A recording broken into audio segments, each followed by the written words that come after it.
The aquarium touch tank. My son reached in, and the marine biologist said, "Get him away from the water right now. We've been at the aquarium for 20 minutes. When Liam found the touch tank. He's 6 years old and obsessed with sea creatures, so naturally he dragged me straight there. The tank was packed with kids, starfish, sea urchins, and small rays glided through shallow water, while a marine biologist stood nearby answering questions. She was mid-20s, ponytail, name tag that said Dr. Parker. Liam pushed his way to the front and plunged both hands into the water. I watched him gently touch a starfish, his face lighting up with pure joy. "Daddy, it feels bumpy." "That's amazing, buddy." He moved his hands through the water, reaching for a ray. That's when Dr. Parker's head snapped toward us. Her eyes locked onto Liam, and her entire body went rigid. "Get him away from the water right now." Her voice was sharp and urgent. Not loud, but the kind of tone that makes your blood run cold. I grabbed Liam's arm and yanked him back with wrong. Dr. Parker was already moving toward us, pushing through the crowd of children. "Everyone, step back from the tank now." Parents started pulling their kids away, confused. Liam looked up at me with wide eyes. "Did I do something bad?" "No, Buddy. You're okay." Dr. Parker crouched down in front of Liam. Her face was pale. "Honey, I need you to show me exactly where you put your hands. Can you point?" Liam pointed to the left corner of the tank, where he'd been reaching for the ray. She stood up and called over her radio. "Code blue in the touch tank. I need the emergency team here immediately." My stomach dropped. "What's happening? What's code blue?" She didn't answer. Instead, she grabbed a long net and started carefully moving aside starfish and rocks. In the corner where Liam had been touching, 2 more staff members ran over. One of them started evacuating everyone from the touch tank area entirely. The other brought what looked like a medical kit. "Sir, I need you to tell me if your son touched anything unusual, anything that didn't look like the other animals." I thought back. Liam had touched a starfish, reached for a ray, and then there was something small. I thought it was a shell. It had blue rings on it. Dr. Parker's face went white. "Blue rings? Are you sure?" "Yes." "Why?" She didn't answer, just kept searching the tank with increasing urgency. That's when I heard one of the other staff members on the phone. "We have a potential blue-ringed octopus exposure. Child approximately 6 years old. Requesting immediate medical standby." My legs nearly gave out. Blue-ringed octopus. Blue-ringed octopus. The words floated in the air, heavy and suffocating. I knew enough about nature documentaries to know that name. It wasn't just an animal, it was a death sentence packaged in neon rings. "Daddy." Liam tugged at my hand. My fingers feel fuzzy, like when I sit on my foot. The world tilted on its axis. Dr. Parker dropped the net. She didn't scream. She didn't panic. She went into a mode of terrifying, cold efficiency. She grabbed Liam's shoulders, looking him dead in the eye. "Listen to me, buddy. I need you to sit down right now. Right here on the floor." "But the floor is wet," Liam said, his voice sounding slightly thick, like he had a marshmallow in his mouth. "It doesn't matter," I choked out, dropping to my knees and pulling him down with me. "Sit down, Liam. Now." "Sir," Dr. Parker said, her eyes locked on mine. "Tetrodotoxin is a neurotoxin. It paralyzes the muscles. All of them, including the diaphragm. He's going to stop breathing. We have maybe 3 minutes before respiratory failure starts. Do not let him fall asleep. Keep him talking." My heart hammered against my ribs like a trapped bird. 3 minutes. "Liam," I said, forcing a smile that felt like it was cracking my face. "Tell me about the starfish. Was it hard or soft?" "It was." Liam blinked slowly. His eyelids looked heavy. "It was bumpy." "Daddy, my lips are tingly." "That's okay, buddy. That's just the salt water." I lied. Tears burned the back of my throat. "What color was it?" "Orange," he stammered. He tried to lift his hand to point, but his arm flopped uselessly to his side. Panic flared in his eyes. "Daddy, I can't move my arm." "Medical." Dr. Parker screamed over her shoulder, abandoning her calm facade for a split second. A team of EMTs, stationed at the aquarium, burst through the crowd carrying a large red bag and an oxygen tank. "He's going into paralysis," Parker shouted at them. "Possible bite, left hand. Blue-ringed octopus. Prepare for intubation immediately. He won't be able to breathe on his own." Liam slumped against my chest. He was dead weight. His eyes were wide open, staring up at the fluorescent lights, filled with a terror he couldn't vocalize. "Liam." I shook him gently. "Stay with me. Look at Daddy." His pupils were dilated. He tried to speak, but only a wet gurgle came out. The paralysis was ascending, shutting down his body circuit by circuit. "Get him on his back," the lead EMT barked. They ripped Liam from my arms. I watched helpless as they cut his favorite dinosaur t-shirt open. A mask was clamped over his face. Pulses racing. Sats are dropping. 88%. 85%. He's not moving air, the medic said. Diaphragm is paralyzed. Bag him. One medic began squeezing a manual resuscitator bag attached to the mask. Squeeze. Release. Squeeze. Release. It was the only thing keeping air in my son's lungs. We need to move. The ambulance is at the loading dock.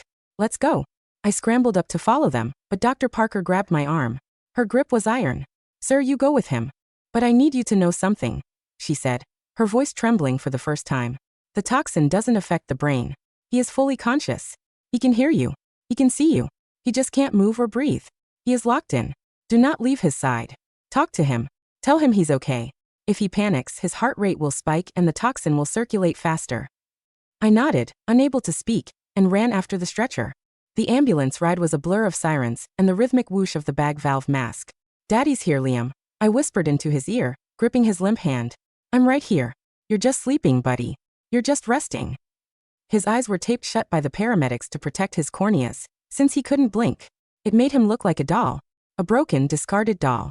At the hospital, they bypassed the waiting room and went straight to the trauma bay. A team of doctors swarmed him. They replaced the manual bag with a mechanical ventilator. A plastic tube was snaked down his throat. Beep. Hiss. Click. Beep. Hiss. Click. That machine was my son's life now. An hour later, a doctor came out. Dr. Evans. He looked tired. Mr. Hayes. Is he? He is stable, Evans said. Here is the situation. There is no antivenom for the blue-ringed octopus. The toxin binds to sodium channels in the nerves, blocking signals to the muscles. The good news is the body metabolizes the poison naturally.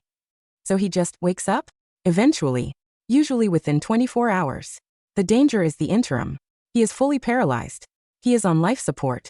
We have sedated him lightly so he isn't terrified, but we can't sedate him too heavily or we risk dropping his blood pressure. He is fighting.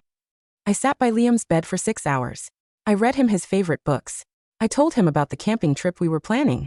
I held his hand, imagining I felt a squeeze back, but knowing it was just my own tremors. Around midnight, my phone buzzed. It was a text from an unknown number. Meet me in the lobby. I found something. Dr. Parker. I didn't want to leave, but the nurses insisted I take a break. I kissed Liam's forehead and walked down to the sterile, quiet lobby. Sarah Parker was sitting in the corner, still wearing her aquarium uniform. She looked haunted. She held a tablet in her hands. How is he? She asked immediately. Alive. Ventilated. Waiting. I rubbed my face. How the hell did this happen, Sarah? How does a creature found in the Pacific Ocean end up in a touch tank in Ohio? That's why I'm here, she whispered. She turned the tablet around. I pulled the tank maintenance logs and the security feed from this morning. Look. The video was grainy. It showed the touch tank area before the aquarium opened. The lights were dim. A figure in a dark hoodie walked briskly past the tank. He didn't look like maintenance. He stopped, looked around, and pulled a standard coffee cup out of his pocket. He poured the contents of the cup into the tank, then tossed the cup into a nearby trash can and walked away. 8:15 a.m., Sarah noted. 45 minutes before we opened. Who is he? I didn't know at first. But I went through the trash. I found the cup. She pulled a Ziploc bag out of her backpack. Inside was a generic coffee cup. Smells like salt water, not coffee. But look at the video again. Pause at 8 hours 15 minutes and 32 seconds. She froze the frame. The man turned his head slightly. That's Marcus Dean, she said, her voice dripping with venom. He was our head aquarist until 3 months ago.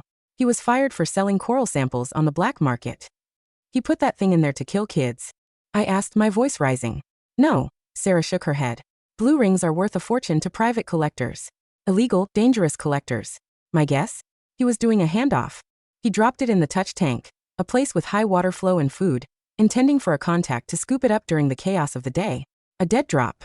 But Liam found it first. Rage, hot and blinding, replaced my fear. Where does this Marcus live? The police are looking for him. I gave them everything. That's not what I asked. Sarah looked at me. She saw a father who had watched his son die and come back to life on a machine. She hesitated, then tapped the screen. He has a workshop down by the docks. It's where he kept his illegal stock before. The police are on their way there now. I'm going. You can't. You need to be here for Liam. Liam isn't going anywhere for 12 hours. I can't sit in that chair watching that machine breathe for him, while the man who did this sits on a couch. I stood up. I'm going to the docks. Part 3, the warehouse. The docks were shrouded in mist, the smell of dead fish and diesel hanging in the air. I parked my car a block away from the address Sarah had given me. It was a dilapidated warehouse with corrugated metal siding. I wasn't a hero. I was an accountant. But I had a tire iron in my hand, and a fire in my gut that could burn the city down. I saw blue lights flashing silently in the distance. The police were setting up a perimeter. They were being cautious, tactical, slow. I wasn't feeling cautious. I slipped through a hole in the chain-link fence. The side door of the warehouse was ajar. I could hear voices inside. Told you it was too hot. A voice hissed. The kid is in the ICU. It's all over the news. Code blue at the aquarium. Shut up, a deeper voice responded. The buyer is still coming. We just need to clear the inventory and get out. If the cops come, we burn the place. Evidence gone. I crept closer, hiding behind a stack of shipping pallets. Inside, the warehouse was a maze of glowing glass tanks. It looked like an evil scientist's lab. Sharks circling in small tanks, exotic lionfish, and things I couldn't recognize. Marcus Dean was there, shoving bags of water into a styrofoam cooler. A large man with a neck tattoo was pouring gasoline onto a pile of paperwork. We leave in 5, the tattooed man said. The boat is waiting. They were going to run. They were going to disappear, and my son would be just collateral damage in a failed business deal. I stepped out from behind the pallets. Hey, I shouted. It was stupid. It was reckless. But I wanted them to look at me. Marcus spun around, dropping a bag of tropical fish. Who the hell are you? I'm the father of the boy you poisoned, I said, gripping the tire iron. The tattooed man laughed, pulling a knife from his belt. Look at this, Marcus. A hero. You should have stayed at the hospital, Dad. Police are outside, I bluffed. They're surrounding the building. If they were, Marcus sneered, they'd have kicked the door in by now. You're alone. The tattooed man lunged. I swung the tire iron wild. It connected with his wrist, sending the knife skittering across the concrete. He howled, grabbing his arm. But he was big. He slammed his shoulder into my chest, knocking the wind out of me. I hit the ground hard. He was on top of me instantly, hands around my throat. Bad move, Dad, he grunted. My vision spotted. I scrabbled on the floor, my hand closing around something cold and wet. The bag Marcus had dropped. It had burst open. Flopping on the concrete was a stonefish. I remembered that from the aquarium, too. Venomous spines along the back. Excruciating pain. I didn't think. I grabbed the fish by its belly, avoiding the spines, and thrust it upward. The spines drove into the tattooed man's forearm. He screamed, a sound that wasn't human. He rolled off me, clutching his arm, convulsing as the neurotoxin hit him like a freight train. Marcus was running. He grabbed the cooler and bolted for the back exit. I scrambled up, gasping for air, and chased him. He burst out the back door onto the pier. A small speedboat was idling there. He threw the cooler onto the boat and began to untie the rope. I tackled him. We went over the edge of the pier, plunging into the dark, freezing harbor water. Marcus panicked. He was thrashing, trying to climb on top of me to get to the ladder. I grabbed his ankle and pulled him down. We wrestled in the murky blackness. He kicked me in the face, busting my lip, but I held on. I wasn't trying to drown him. I just wasn't letting him go. Suddenly, floodlights blinded us. The roar of a police boat engine. Police! Stay where you are. Hands grabbed me, hauling me out of the water. I collapsed on the deck of the police cutter, coughing up seawater. Next to me, they hauled Marcus out, cuffing him instantly. He looked at me, shivering, defeated. My son. I wheezed, looking him in the eye. If he dies, I will find you. There is no prison that will keep me out. Marcus looked away. Part 4. The first breath. I made it back to the hospital at 4 a.m. I was wet, bruised, and I had a split lip, but the nurses didn't stop me. Dr. Parker met me at the door of the ICU. She looked at my clothes, the water dripping on the floor, and simply nodded. They got him, she asked. They got him. Good. She took a deep breath. Now come here. Look at the monitor. I walked to Liam's bedside. The rhythmic hiss-click of the ventilator was still there, but something was different. Look at the waveform, Dr. Evans pointed to the screen. See that small dip before the machine triggers? That's him. He's trying to take a breath. The paralysis is receding. I grabbed Liam's hand. It was warm. Liam? Can you hear me? Nothing for a moment. Then a twitch. Just a tiny flutter of his index finger against my palm. It was the strongest movement I had ever felt. He's there. I sobbed, resting my forehead against the bed rail. He's coming back. Over the next 2 hours, the world came back into focus. First, his eyelids fluttered. Then he tried to gag on the tube. Okay, Liam, easy, Dr. Evans said. We're going to take the tube out. I need you to give me a big cough. They deflated the cuff and pulled the tube. Liam retched, gasped, and pulled in a jagged, beautiful breath of room air. He looked around the room, wild-eyed, until he found me. Daddy. His voice was a rasp, barely a whisper. I'm here, buddy. I'm right here. He started to cry. I couldn't move. I was screaming, but I couldn't move. I know. It's over now. I climbed into the hospital bed, wrapping my arms around him, not caring about the wires or the tubes. I held him until his shaking stopped. Epilogue. 3 months later, the aquarium reopened with new security protocols. Metal detectors, bag checks, and cameras covering every inch of water. We didn't go back. Not yet. Instead, we were at the beach. A regular, sandy beach on Lake Erie. Safe. No vaccines. Liam was building a sandcastle. He was fully recovered, though he still had nightmares sometimes about being frozen. Dr. Sarah Parker walked down the boardwalk to meet us. She had become a family friend in the months since the incident. She had testified against Marcus Dean, who was now serving 20 years for smuggling, reckless endangerment, and assault. "Hey, Dr. Parker." Liam yelled, waving a shovel. "Hey, Liam. Nice castle," she smiled, sitting down on the bench next to me. "How are things at the tank?" I asked. "Quiet. Safe. Boring," she laughed. "Just the way we like it." She looked at Liam. "He's resilient." "He is," I agreed. "He asked me yesterday if we could get a fish tank." "Did you say yes?" I said yes. But I told him strictly goldfish. Nothing that glows, nothing with rings, and nothing that costs more than $5. Sarah laughed. "Smart man." I watched my son run toward the water's edge, chasing a seagull. The sun was setting, painting the sky in shades of purple and orange. I thought about the dark water of the harbor, the cold grip of the fear in the ICU, and the moment the ventilator tube came out. I looked at my hands.